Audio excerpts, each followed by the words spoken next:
Hi everyone, Scott Wolf here. I want to go over a few things about catcher's mitts, as I've seen some videos and posts on social media, many of which are well intended but not entirely correct. So hopefully this will prove educational for guys who work on gloves as a service, catchers, or the parents of catchers. I'm going to address a few different topics in this video, as they are all interrelated.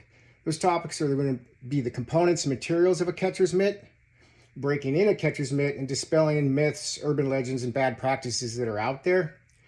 Different ways you can shape a catcher's mitt and care for your catcher's mitt.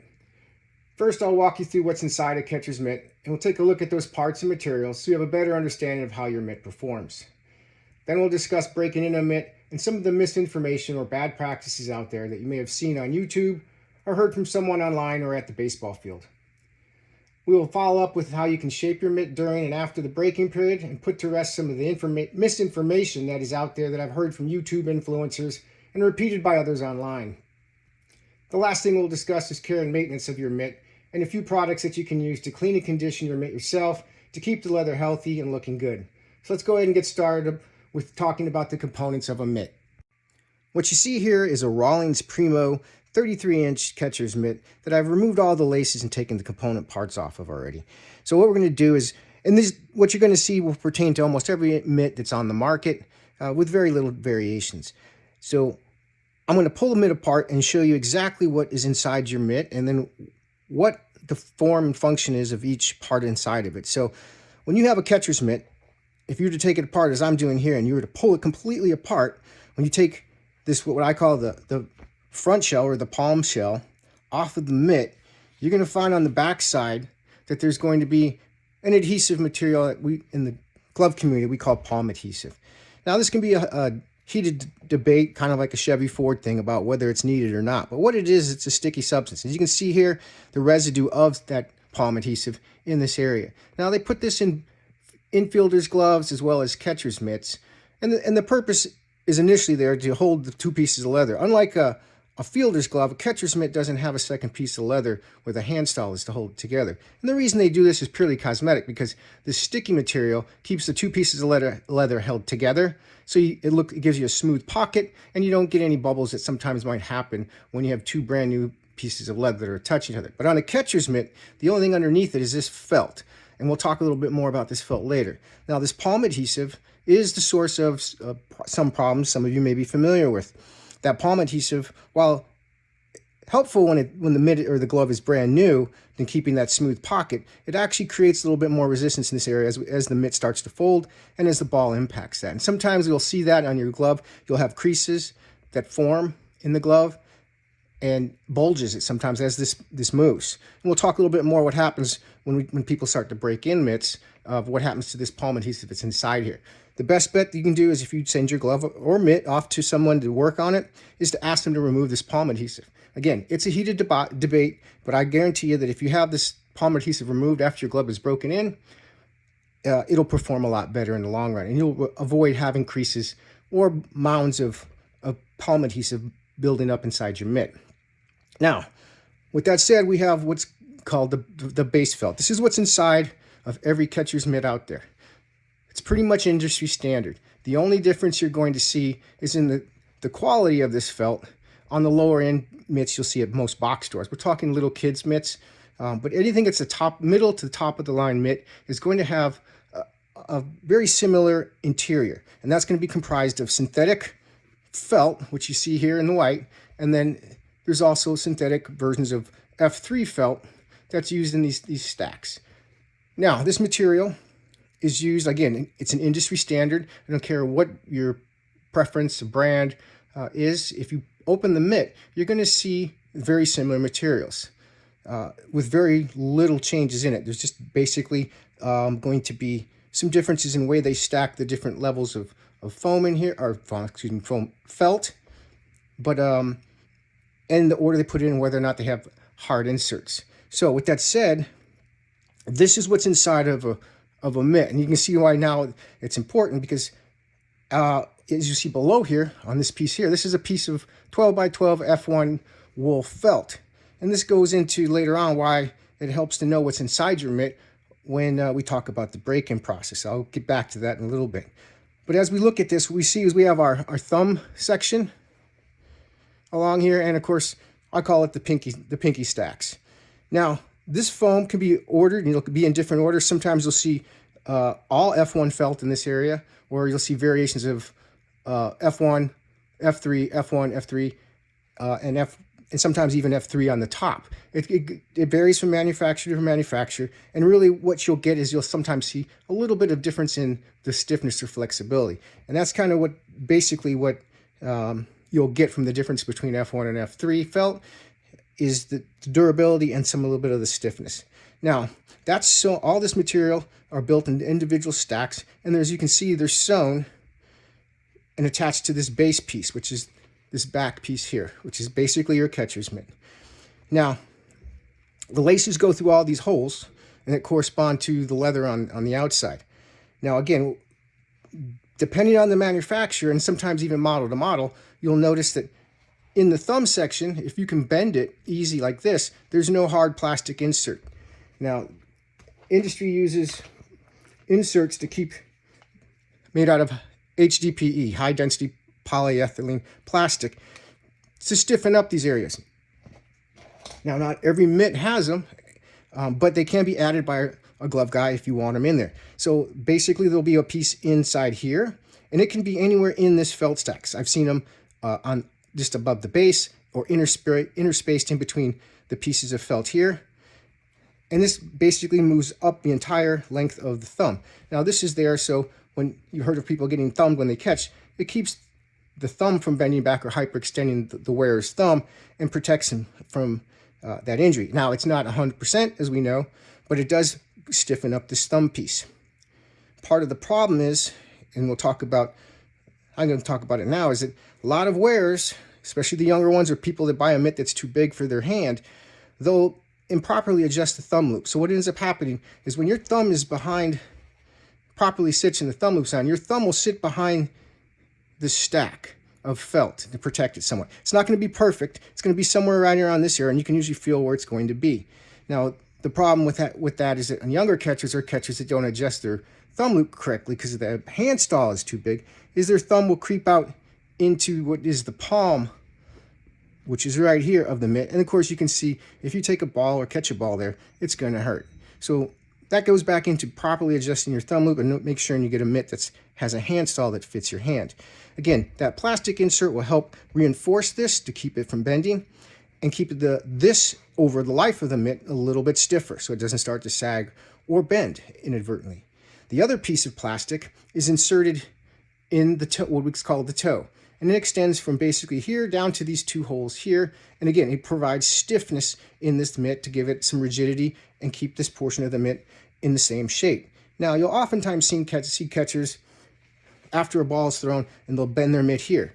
The thing I caution people against is that, again, you can tell if you have a piece in there. It'll be firm. You can kind of feel it in there. Is that a lot of catchers will continue to bend it. It's almost a ritual, but you'll end up breaking this plastic and it reduces its effectiveness. As you can see here, I've got a scrap piece that's broken. That continual bending and twitching or tweaking of the plastic will cause it to break, and you'll get a break in here. Now, again, not all mitts have plastic inserts. Some do, some don't. It's very common to see nothing in the thumb sometimes and just in the toe. Now, again, you can have plastic inserts inserted by a competent glove guy if you want them. And I would suggest if you're catching at a high velocities or upper level baseball that you ask to have them installed. It'll also help keep the form and shape of this mitt a lot better. Now, let's talk about this portion itself and why it's important, because this is going to lead into some of the things that's not going to make sense to you that you probably heard online about breaking in a mitt when it's brand new. Now, we all know how stiff a mitt can be when it's brand new. However, I've heard some fallacies out there that talk about, well, the leather's real thick, or it's stiff because of the quality, and that's not necessarily true. Now, this material, again, as this is felt in the base material, is it's flexible, but it is somewhat rigid. And I'll show you what I'm talking about, this base piece here. This is a raw piece of it. It does have some resistance or some stiffness to it. But it's foldable, but when we combine this, a brand new piece of this, in with the leather from the back shell, and the front shell, and then we lace it all together to include it with the web and the wrist strap. We have a combination of tension that's built inside this mitt that causes it to be as stiff it is when you first bought it at the store, likely. Now, part of that is from everything being compressed together, and they're all contributing to that tightness. Now, I see people that want to, when they tell you about beating the mitt, when you're breaking it in and shaping it, understand this. Every mitt produced is basically going to be, and this is a general ballpark figure, but it holds true across the industry, what's known as 5 to 6 ounces of leather thickness. And what that means is roughly a little bit thicker than we'll just say a quarter. And it can vary. It can be thinner or thicker. But the most important part is that if this was a brand new mitt and I took it apart and took this part off, this part would be just as flexible as you see it is here. It's not going to be like a rigid, stiff piece. And again, when you see people beating a mitt and they're trying to break it in, this piece of leather on a catcher's mitt is not very rigid. It's not like a stiff board. It might feel like that, but that's because, again, it's laced together with the rest of the system. Now, when we look at the interior of this mitt and how we break it in, if you're beating this, you're not doing anything to this felt. And again, this felt is 1/4 inch felt on each stack that's on here. So you got a 1/4 inch of felt when it's brand new.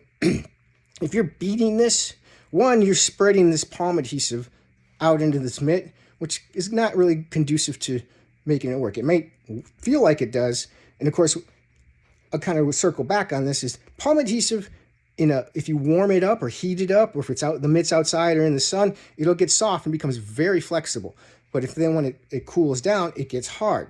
So this becomes an issue, and again, why sometimes you find creases in your mitt underneath the leather. It looks like the leather's creased, but really it can be the formation of this liquefying or softening up enough and moving into areas. And when you force it or you hit it, it moves it out, and it can accumulate, as you see here, into sections of your mitt, which again usually have negative side effects. Now, when you have this mitt and you see people and you're beating it, trying to break it in, with good intentions, is that you're not going to influence this. As you can see, it starts off like this as a square. It's rigid, has no shape. You cut it into the shape, but then you can form it. So there's various methods out there that you can use to break in a mitt. Some are good, some are bad. There's pros and cons to every way. I'm not going to say one's better than the other, but the method I prefer when it comes to catcher's mitts and gloves is that even it's brand new, I take it completely apart in its components part. Brand new lace, everything, I cut it out, and I take the glove, or in this case, the mitt apart, and I break in these pieces individually. Now, the reason being, it's easier to do it this way, and it's faster, and it's less destructive. Now, you'll see a lot of times, guys will show you on YouTube videos, and they're rolling the thumbs, they're bending stuff, they're hitting stuff. And again, that's a technique that can work if you're not going to completely disassemble the mitt. But you need to understand what it is you're doing, actually trying to influence here. When it comes to, rolling the thumbs, shaping the glove, you're not shaping this leather. This leather is not going to hold a shape. Now, the leather is chrome or aluminum tan leather. That's what's on all baseball gloves. You can't wet mold this leather like you could say, like probably seen a gun holster or a knife sheath that it's been wet molded and it holds a shape and it gets hard. This leather will not do that. This leather will always remain somewhat flexible. Even if you do get it wet and shape it, it's only very temporary until you start using it. So you're not going to shape this leather per se so much as you're going to shape this felt inside the mitt. Now, you will develop over time a little bit of grooves or wear in the leather from your hand use in it, but overall, shaping or molding this leather is not something that you're going to influence other than adjusting how this felt is adjusted in there. Now, when you see people roll the thumb, it's because this felt, again, it's stiff, and if I'm trying to roll it, I'm trying to break it in and pre-form it so that it can form whatever shape I want. And that could be just bending this in, and it could be as simple as I've seen some guys that prefer their mitt what has a little, this toe has a little bit more curve in it. As you can see, I'm bending this, and it's a holding shape. I can bend it back, and that's a lot of times you'll see guys that'll bend their mitt in, and it'll form whatever shape you want. Some catchers like to bend the thumb in a little bit. This is all going to be the preference. This is what you're really fixing or shaping when it comes to a mitt. This part is always going to be, the back shell is always going to be the shape it is. It might have some curve over use and time, but it's always, the front shell and the back shell are always going to be flat pieces, as you can see here, once it's broken in. The felt is what we're looking at and what we're trying to influence. Now, keep with that in mind, we talk some of the practices out there, using, whether it's beating it with a mallet, using water just on the surface, sometimes called the aso method, named after the Japanese glove designer from Wilson.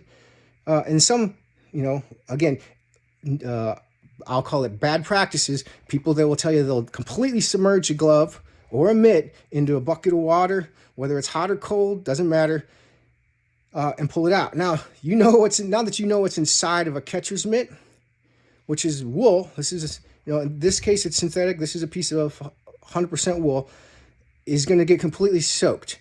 Now, if you've ever left clothes in the dryer after they've been washed, you've had mildew, you had mold build up. That's what's going to happen inside this glove, even after they let it dry, and it's going to get heavy. You're not going to. It's a bad practice, and it's again something I've seen popularized on YouTube. And I'll tell you, most glove guys that do this a lot will tell you, don't do that, because it dries all your leather out and everything is getting soaked, and you can't necessarily dry and put leather conditioner on the pieces inside this mitt or the pieces that are inside the finger stalls to get up in there to condition that leather. And that results in hard and brittle leather that over time will end up breaking and cracking, and that's why you'll see damage done to gloves and mitts. So with that said, now you know what's inside of a mitt. You know the plastic that's in there in some of these toes and in the thumbs, and what the inside of your mitt looks like. Now, when it comes to shaping this, we'll talk about in a little bit how you shape your mitt once you're breaking it, when you're breaking it in, and how you can basically form your mitt to perform any way or in the shape that you want. There is no one mitt that's more pre-positioned to one style or one method over the other, because this is what we're influencing, along with making the leather conform along with it. So with that said, these are the component parts, and you can see the back hand stall comprises of just the hand stall. And when I say hand stall, I'm talking about where your hand is inserted into the mitt. Now, this is an important part, and this is probably a brand new mitt. This is going to be the stiffest part. You could still close it with your hand, but when you put this with all the other pieces, it can get a little stiff, and this is the one part we're going to break the most. And we talk about that. I'll talk about that next, because this is going to be an important part for people that have the mitt themselves and don't take it completely apart, and also for having a better understanding of where a glove breaks when we're using it. So let's talk about breaking in a mitt. Now that we've seen the inside parts and the component parts, let's talk about a brand new mitt. Let me set this to the side, and I'll bring in a brand new mitt, and we'll talk about some of the features of it. So here I have another Rawlings mitt. This is an older glove, Pro CM20, brand new, never been used, still has the tag attached to it. You can barely move it. Again, now if I was to sit here and cut all this lace out and then take this front shell, palm shell off, it would be just as floppy as the broken one you just saw earlier. Now, let's talk about some of the important things and why this glove is as stiff as it is, or this mitt, and what we can do as a user, not necessarily a glove person, to make breaking in a little bit easier. Now, there's a million, it seems like, videos out there talking about how to break in your catcher's mitt or how to break in your glove. And what I'm going to talk about is going to focus on catcher's mitts, but obviously some of these will also work and apply to an infielder's glove as well, because the leather is going to naturally be somewhat stiff because it's brand new, but it's not going to be overly stiff when you take it apart in its component pieces, as we saw. So with that said, some things that you as an owner can do that make a huge difference in breaking in your mitt at home, or even a glove guy if you're doing this yourself. I see a lot of people, whether it's with a machine, the mallet, they're beating certain parts of this mitt. And now that you know what's in this portion and in this portion, whoop, a little technical difficulty there. Now that you know what's in these portions and it's felt, and then you know that there's plastic in some of these and some mitts, you can see why, knowing what's inside, and you see some guys beating this portion thinking they're breaking in a mitt, and they're doing is just beating a piece of felt that has no effect on how this glove closes. So as we can see, this mitt is hard to close. It's not very easy. Now, like anything, there's a right way and a wrong way you can do. So you can beat this glove for several hours and maybe not have as much progress on it. But if you understand where the break points are and how the glove functions and closes, it goes a long way, and you can focus on actually, if you're going to use a mallet or manually manipulate the mitt in those areas where it's most important. So unlike an infielder's glove, we only have one hinge in this heel here. I've heard some rumors, or I've actually not rumors, but I've heard people state that they work this side and they'll work the side of the mitt to build two hinges. That's erroneous. That's not correct. It's not like an infielder's glove where you have your thumb end here and you can create a break here, and you can create a break here, and I can independently move the glove that way. On a catcher's mitt, this is the only place you can close a mitt. This is the hinge, and this is the part that even a lot of glove guys never really catch on to, is that my hinge basically extends from the top of this web down the middle through the web here where we catch the ball, all the way down here. Now, it might be a little slightly off depending on the person's hand, but for the most part, this middle center line where you see this lace up through the middle is where the mitt breaks. And of course, that corresponds on the back side as well. So that's going to come down through here, down through the hand stall of this mitt, and down through here where that middle lace is again. So that's where this mitt is going to fold. These are the high areas where, when the leather's new, yes, it's going to be stiff. I see guys beating this portion of the glove or beating somewhere on different sides. It's not going to do anything to help make this glove close better or work better. This is going to be stiff, and it'll eventually break in over use and time. But there's no sense in beating portions of the mitt that don't make any sense. It's just a wasted effort. Now, as you'll notice, in most OEM mitts and gloves come from the factory with their standard lace job, and they're usually pretty tight. Now, on a catcher's mitt, one of the secrets to this is that this whole section, this web section, this top lace, this middle lace where the X's or the I's, and this bottom portion that attaches, this is the most important part of the mitt that makes it and shapes it the way that it is. Now, when you take a mitt, and if I was to take this mitt that you saw already, and it was laced up, and this was laced together, it would lay just like you see it there. Now, the way I get that mitt to form is when I pull the web together and I start lacing this web up. So when that happens, when you start lacing this web up, that's what pulls the pinky and the thumb towards each other. And of course, however much slack or play I have in this entire system will determine how wide the mitt can get or how close it can get. And again, this causes a lot of this right here, this whole section, the system of lace, causes a lot of the tension you'll find it's in a mitt. So with that said, if I'm going to break in the glove, and let's just say I'm going to use a mallet to beat it, here's another thing. If you're sending your glove or your mitt off to someone to be used, to be broken in, and they're going to use, and you should ask them, how are you going to break it in? They shouldn't be using any type of dunking or steam. Steam is really bad. It makes both laces and the leather super stiff. So don't let dicks get a hold of your glove. Ask them how they're going to do it. And if they're going to use a mallet or even a machine, ask them to make sure that they put a towel or a rag in between that. And the reason I say that is because we've probably seen the mallets that are used to break in mitts. They can get stuff, debris, dirt on them, and that can transfer into when they're beating the mitt. Now, There's plenty of people that do it without the towel and have no issue. But the best practice is to put a towel or rag in between the mitt and whatever you're using to strike it with. Again, knowing where to strike, and again, this prevents things.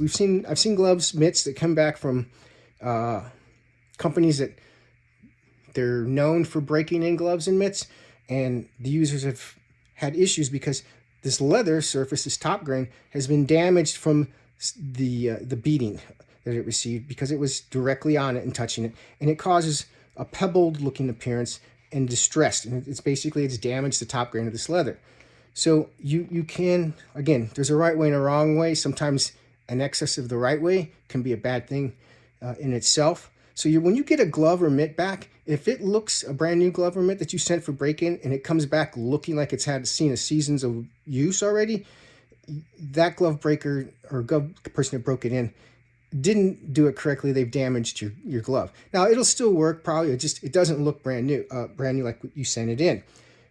These are expensive gloves and mitts, so it's not unreasonable to think that your glove or mitt should come back looking brand new. It might show some use, especially camel or tan mitts, just from touching them and then manipulate them. They might darken up a little bit, but for the most part, your glove should not look like it's been abused. Now, going back to the break-in and how we break that in, I talked about, and you'll see people that talk about rolling the thumbs and shaping this. And again, you should understand now that what we're doing is we're not really shaping this leather. We're trying to shape that felt interior that's inside. And most importantly, we're trying to make this glove easier to close. So for the moms and dad catchers at home, and for the glove guys, I'll tell you the biggest secret to any glove and breaking it in, no matter how stiff it is the wrist. People don't realize this. Again, this is a part of a series of things that have to happen, but the wrist is the most important part, and people overlook this. You can see this is laced down pretty tight, and especially little kids like to crank it down a lot because they feel like the glove's on their hand. But when you're breaking this in, take this lace out, or loosen it up, because when a glove or a mitt closes, you have this side, no matter, even if it's a buckle back. When I say buckle back, I mean one that has the Velcro on the back. You have this side, the left side of the mitt, and the right side of the mitt. And what's happening when a glove or a mitt closes is these two portions have to move away from each other. I'll show you on the back of this hand stall. So obviously this has the wrist strap removed. But when I close this mitt, you see that that end and that end have to get further away from each other. So when you have a brand new glove or mitt that's laced up, and wherever the lace is adjusted to, and you're trying to make this mitt close and break it in, you're working against the most resistance. A lot of it is coming from this portion down here. If I loosen up or completely remove during the break-in process, it allows me to bend this mitt, because these parts will always have to move away from each other. And then our break-in a catcher's mitt is going to be right here. You can work on this, and this is where, even as a user, you can work on bending it both ways. And if you're going to be using a mallet, this area here, it's going to help along this area here where our heel laces are typically at. Now that extends, as you can see, from here all the way up through here. This portion, again, this is why we talked about the laces here. When we get there, the next part that we need to concern ourselves is this part here. This is the bottom part of the web. Now, earlier I said most leather is consisted of about 5 or 6 ounces thickness. This portion has been folded over, so you got a little bit of double leather here. In order for a mitt to catch a ball, this portion has to bend in a semicircular shape. This is going to be really rigid and stiff, because now you got basically anywhere from 10 to 12 ounces, or just very stiff pieces of leather that have to bend. This is going to be the hardest part, really, that needs to get broken in out of everything that's in the system of making this mitt break down the middle. So this is a portion where, if anything, if I take a brand new mitt like this one, you see how rigid and straight it is across here. If I form that because as you can see, I can't really close this right now. It's super stiff and it's hard. If I work on breaking this in and molding this into that semicircular shape that it's supposed to achieve when you catch the ball in the pocket correctly, it molds around it. When it's new, it's harder for that to form around it, and of course for you to close it manually with your hand. You can see as I close this mitt, the pinky and thumb come towards each other, but you don't see this bending. Now, the other part of that is this web right here, this web section. So as you can see, this is the factory tension on it. Now, as a user, you can loosen this, and these laces run out through this channel here. If it starts up here, it just means it runs down through here, and you can loosen that up. That'll give you some play on this side and this side of the web.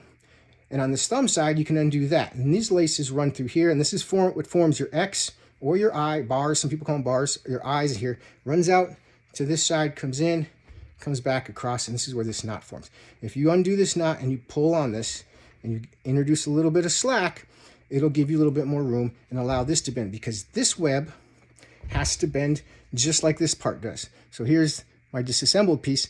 This web has to bend too. Now, of course, this piece, again, is very stiff when it's new. It's along with this bottom portion here because it's been doubled up. So this part is an area that it's going to have to flex as well. As you can see, when it's brand new and with this brand new lace in here, it doesn't flex. So when you introduce slack using undoing the thumb, this, and you can undo the top, you can loosen it up. This is a little bit, may or may not be able to loosen it too much, but these knots on the side, I'm sorry, that knot is what are the ends of this whole run of lace. You can loosen this up to give yourself a little bit. And this is going to allow the mitt to open up a little bit. So that'll allow this to flex, and that you'll basically be able to flex down through here, down through this mitt, down through the handstall. That's the break in a glove. So if you're beating a glove, if you're trying to break it in, do you need to beat it over here necessarily? I would say no, because the stiffer this side of the mitt is, it gives you leverage with your thumb to push. Now, the only thing that's here is this felt. So you're not trying to soften this leather up, because the felt is stiff. It's going to stay stiff behind it. So working and focusing on where your glove's going to break, your mitt, are the key portions, and then loosening this up. And as someone at home trying to do this and it's not comfortable loosening it up, undoing this wrist strap, whether you do it as an adult or you give it to your kid and tell them to wear it loose for a little while, and then manipulating this, manually manipulate this. You can bend this mitt. If you push back, bend it backwards. But just manually manipulating this mitt over time, you don't necessarily have to beat it. You can still break it in. It's going to take a little longer, and you're going to have to stick your hand in it, and you're going to have to figure out which way you want it to break in, but you can do it. And that's something as an end user, again, you can do at home to break this mitt in a little bit easier. Now, again, this is probably the secret that little people talk about or even know about as being something that makes a world of difference. Now, once you get your glove or your mitt broken in or you're comfortable with it, you can adjust this tighter, because I know little kids will sometimes complain about this not being tight enough. You can tighten it up, but for that break-in process, that right there, and then loosening our laces in this system will make a big difference. All right, so brand new mitt, and you can see another issue I talked about. I talked about the palm adhesive earlier. You see these dark stains? That's some of the bleed through, because palm adhesive, there's different ways it's made, but ultimately it has some sort of, usually some oil or material in it, and that it usually bleeds and soaks into the leather. And when you see this dark stain, that's what you're seeing, is the palm adhesive bleeding through. Now, the next thing we'll talk about is breaking in and how we can and can't do this the right way. I like to completely take the mitt apart, because then, like as I talked about earlier, I can work the individual pieces to include the back handstall to where it fits the best way, so it breaks the best way. So the biggest thing about catcher's mitt is, and people try to, they want to buy their kid a heart of the hide or a high-end mitt, and sometimes the hand stall is too big. The size of your hand is important. So when you take measurements, I'm looking to see what the measurement from this point to this point is on the wearer's hand, because if I position my thumb correctly behind the pad, I need to have my fingers in such a way that this distance and that distance are acceptable. Because if my hand spread out, trying to close my hand and close the mitt becomes harder. Now, this kind of goes also into shaping the mitt.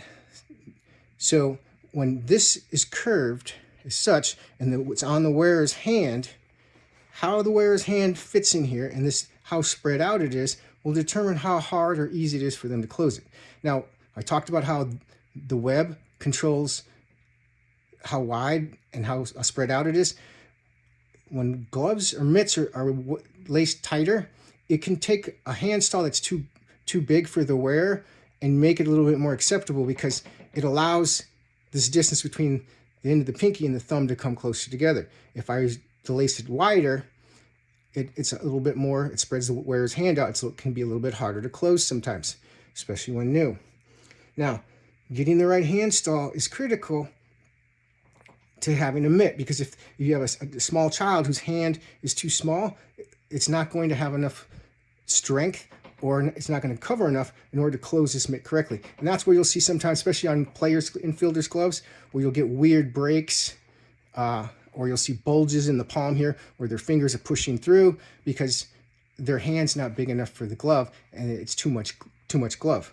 Now, there's different brands out there. I've written another article called The Best Mitt that talks about the major brands and which hand stalls, what catcher's mitts have smaller, medium, or larger size. Now, Wilson tends to be have the smaller hand stalls, speaking generally, out of all the manufacturers, but they do have some larger mitts that have big hand stalls. So again, it's not a boilerplate, but it is a guideline. Rawlings has probably the most patterns as well as models that vary from very small to very big. All-Star has probably the largest hand stalls on the market out there, and it's probably most widely used, as you'll see, in the MLB, because you have men with man-sized hands, and sometimes they also want a bigger mitt. So when we talk about the hand stall, we're talking about where your hand goes and can you effectively close this mitt when your hand's fully inserted into it. And there's different ways you can stick your fingers in the mitt and so forth. And I won't get into that because that's user preference. So you can do that. Some people like to put their index finger out. Some people shift fingers. I've heard of some people putting 2 in the ring, 3 in the pinky, index in the ring. Now, problem is when you start catching velocity, someone who can really throw, we're talking 80s and 90s, and your hands, it moves your hand out of the palm of the mitt, but when you start catching here, it can be hard to control the mitt. Same thing holds true if your hand's too small for the mitt and the catcher's trying to catch it, it can cause problems holding onto the ball. Now, talking about the different styles of breaking, and this is going to be, I'll say, dispelling bad information or misinformation out there. So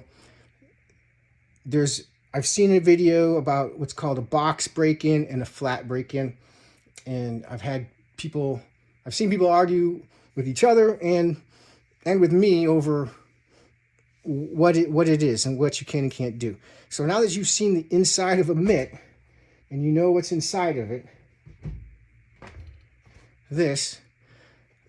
trying to tell me that you can build 2 hinges in this felt to close the mitt is incorrect. There's no way I can physically create a separate hinge like you can on an infielder's glove here. This mitt is always going to break no matter which style you do down the middle. So let's talk about, again, that box, which I've heard is called a box and a flat.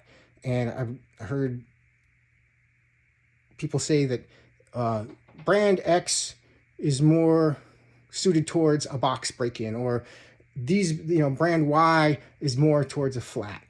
I'm here to tell you, mitts fundamentally all look somewhat the same. The pattern might differ on the back side, but the palm, as you see here, I have a Rollins, and here I have a blown out All-Star. They're all relatively, and a good friend of mine, David Wagner, took apart several mitts at the same time and did comparisons and laid them all on top of each other, different models, different manufacturers. There's going to be very little difference in variation in the size, unless the size drastically different. But even then, we're only talking about 1.5 inches to 2 inches. They're all fundamentally the same.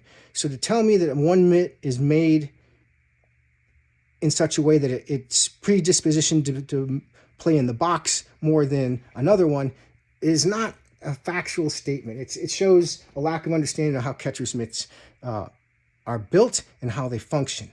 Now, when I say that, let's talk about box and flat. When people say box, and they're talking basically, and I'm going to show you how you can box any glove or mitt. They're talking about a catcher's mitt that looks square across the top here and square, like, again, it's almost rectangular. Now, a flat mitt is explained in a video that I saw by an influencer who is well-intentioned but not correct. You know, flat catches the ball like this, is the way is it explained. And then box is supposed to be more kind of like a claw. Again, well-intentioned, shows a gross misunderstanding of catcher's mitts. So yes, you can make this mitt into a box, and one of the easiest ways is through the adjustability of this top leather here I pointed out earlier, these adjustment points. If I tighten this up, and I take the slack out, and of course I've just kind of created this box. I've created a straight line across through here, and I've created a box shape here. And of course the idea is that when you catch the ball, that it holds it in better. You know, some people, and again, what we're talking about here, whether you like box or flat or however, is the user's preference. So it's not that if one's better than the other, or one mitt is pre-positioned to catch, you know, or to box better than the other. So I've boxed this mitt. Now, if I want to unbox it, I can take that slack out, or again, the lacer who laces it can basically influence how the mitt plays. I've taken this mitt, now I've taken the box out of this mitt, and now it closes flat. So if I catch the ball in here, it catches, it catches here.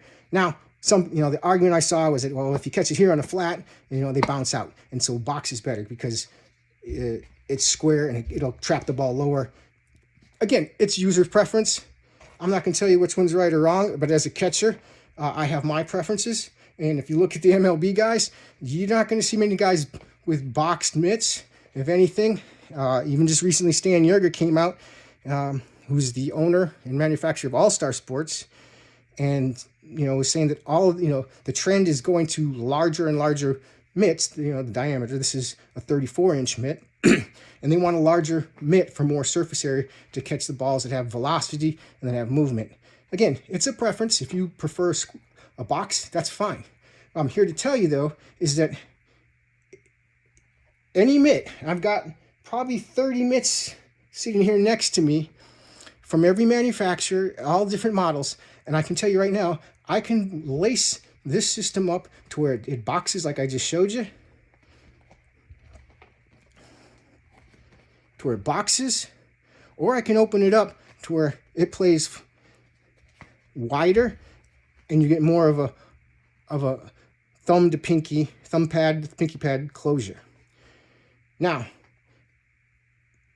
how you shape and break that in is up to you. And like I said, you'll see guys after a pitch, they'll bend this portion after a pitch, or they might even, it's almost ritualistic. As a catcher, I know you get into it. A lot of guys, you'll see MLB guys, is they're spreading this mitt out because they want to catch, they want as much surface area as possible.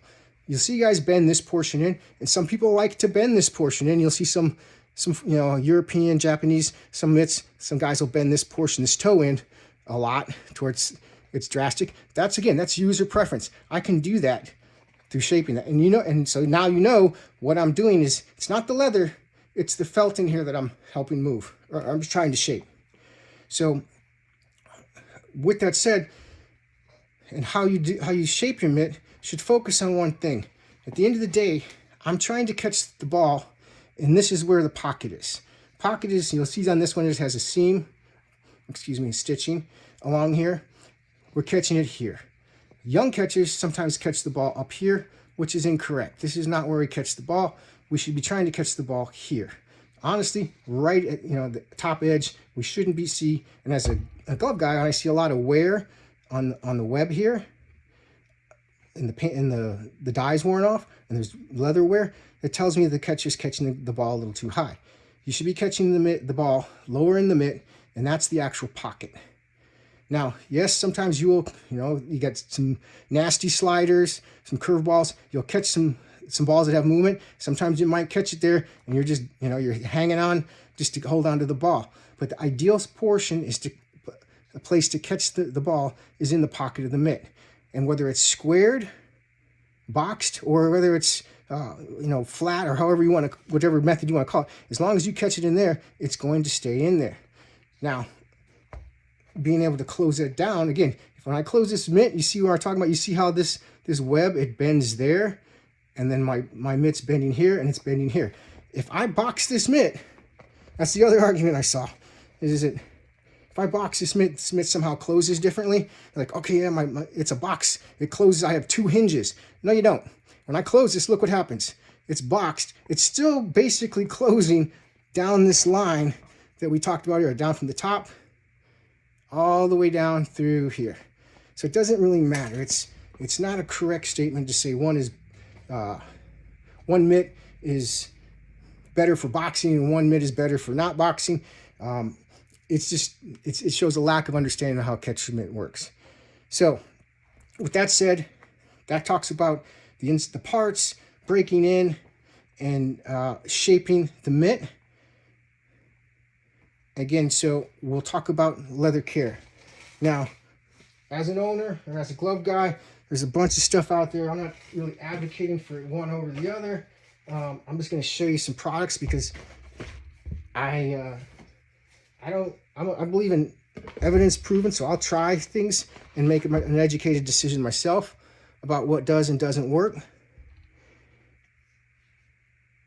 So, and this isn't everything. There's more out there. This is just something I could grab real quick off to the side to show you. So, you should wipe down your mitt after every season. The biggest part is this hand stall. You'll see older gloves, you'll see all this, you'll see cracking, and you'll see even holes, whether it's glove or mitt, in this area. Depending on where you live, especially if you live in a more wet or humid area, you should after every game or every couple games with a damp, wet rag, wipe this hand stall down, because the oils from your hand and your sweat, the leather absorbs it, and over time it gets hard and it cracks just like your skin will, and then you have a hole. So wiping the hand stall down and then putting conditioner, cleaning it even with a cleaner, a light soap. You don't have to buy any of these products. If you use something like a Dawn dish soap and a wet, warm rag and just wipe the exterior of your mitt down and the pocket, and then follow that up with a conditioner and apply conditioner into the hand stall, and then along all the laces. You can rub it with your hand, or you can use a rag, and then rub conditioner all on the inside, all the leather parts. Some gloves like this one has super skin. This is kind of like a rubberized basketball material. It's got leather underneath it, but it's been bonded to this material. It's a Wilson proprietary specific material called super skin. It's not leather, so it's not going to absorb that, but it's good to clean this off. But all the rest of this is leather, and putting leather conditioner on it after you use it is going to keep this glove working, and it's going to also help prevent your laces from breaking prematurely. So while you can't get all the portions lace, if you put conditioner on the lace on the exterior of your mitt, and I would say every 3 to 6 months, depending on how much you're using your mitt, it's going to extend the life of your mitt. Now, some things that I have here, as far as cleaners and conditioners. So I use this. This is shaving soap, Sella cream soap. So I go through a lot of cleaning materials, and there's some other products out there that I don't necessarily use or like using that are cleaners. But this is probably one of the best because I use a lot in volume. You can buy this in smaller containers about that size. This is the most economical, and it also has conditioners in it because it's made to go on your face. It lathers up, it doesn't dry out, and it leaves the mitt or the glove, the leather, looking very healthy. Saddle soap is an age-old one. Saddle soap is it's like saying Kleenex. Doesn't mean, or Xerox. It's a name it's used. Saddle soaps don't necessarily have what you think in them, so you have to look at the ingredients. Same with like mink oil. Everyone thinks mink oil is supposed to be great for leather. If you look at it, sometimes there's not any actual mink product in it. It's all petrochemical. It depends again on the brand. So saddle soap is more just like saying Xerox or Kleenex. Phoebe's though is one good brand that you can use to clean leather. Now I'll say this is good if you have a tan or a camel or light colored glove or mitt. It tends to leave them with that little discoloration or change in color, but it will dry it out quite a bit. I'm not a real big fan of saddle soap, but if you do use saddle soap, make sure you condition the leather very well afterwards. And then you have something like this Dr. You'll find liquids like this one. This is Dr. Jackson's leather cleaner. This is kind of like, I would say that'd be like mid-season, during the season. If you wanted to clean your mitt or your glove off real quick, just the outside, you could spray it on, squirt it onto your rag and rub it on the rag, and something like this will just take the surface dirt off. It's not going to do a deep clean. Now, when you use stuff like this and other cleaners, most people use a toothbrush, an old toothbrush or a brush, and they have 2 bowls of water, one for clean and one for rinsing off, and you'll dip your toothbrush in that, and then you'll scrub the areas of the mitt that need to be cleaned, lather them up. You'll take a clean rag and you'll wipe it off, and then you'll dip your dirty brush in the dirty bowl, dip it in the clean, get some more soap, lather it up, and wipe it off. That's usually the general method you can do it. Afterwards, even like, let's just even say you were playing a game and your glove got wet. Set it somewhere, not in the direct sunlight or in front of direct heat. Let it air dry. But then you're going to want to put a conditioner on here. I got a bunch of different conditioners out here to look at. You want to condition your leather. This is what's going to keep your $300 mitt in good, not only looking good by cleaning it, but also by conditioning the leather. It keeps it soft and flexible. It won't crack. Your hand stall will stay intact. Now, I got some Obanoff's Heavy Duty LP, Bix. This I really recommend, although they've gone out of business. Colorado Leather Balm. And then I make my own leather balm.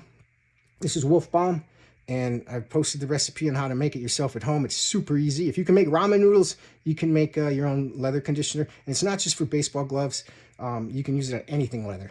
So and again, this is a small group of products that you can use to clean. There's others out there. If I was to advocate for anything on this table, it would be that Colorado Leather Balm and the Sella soap. I use these religiously on cleaning gloves and mitts. These I've used them before. They all work well, but my preference is these, and of course also my own personal stuff. I make that myself. You choose whichever you have available to you or whichever you like. They work well. Again, the most important part I tell people is that you have to, if you condition your glove or your mitt with a good leather conditioner, not necessarily an automotive one, but a leather conditioner. And when I say leather conditioners, a lot of times I'm referring to, like, this is beeswax, tallow. I have different ingredients in this. They all have ingredients in them that are usually natural, some sort of beeswax. There are some synthetic conditioners out there, but you want something that has natural. And a lot of the car upholstery leather conditioner isn't really made, because the leather in your car, on your car seats or in your sofas, it's usually bonded leather, which is different from that, which means there's usually a fabric behind it, and then the leather is mated and bonded to the fabric. This is for, and that's that they use different ingredients in it. This is all natural stuff. It'll keep, whether it's a leather purse, a leather jacket, these natural products tend to be the best. So if you find a product with beeswax and some natural ingredients in it, there's nothing wrong with that. There are some that have, they call them petroleum products, which are like, mineral, basically it's mineral oils. If you see something that says petroleum on it, it's usually a mineral oil. And while mineral oil is used a lot in a lot of the commercial stuff, specifically aimed at purses, jackets, car seats, is because it makes the surface shine. It not necessarily lubricates the leather fibers and doesn't absorb in and help reduce the friction between the leather fibers like some of these products do, but it makes it shiny. So it may not, I don't consider really, products that have a lot of petroleum in them or mineral oil based to be really good conditioners, because they don't add the oils and fats. Because when they tan leather, and again, leather that we're talking about is for baseball gloves only, which is chrome or aluminum tan leather. After they tan the hide, they put in oils and fats, and they chemically treat them a little bit more to where the finished product is the leather you're seeing on your baseball mitt or glove.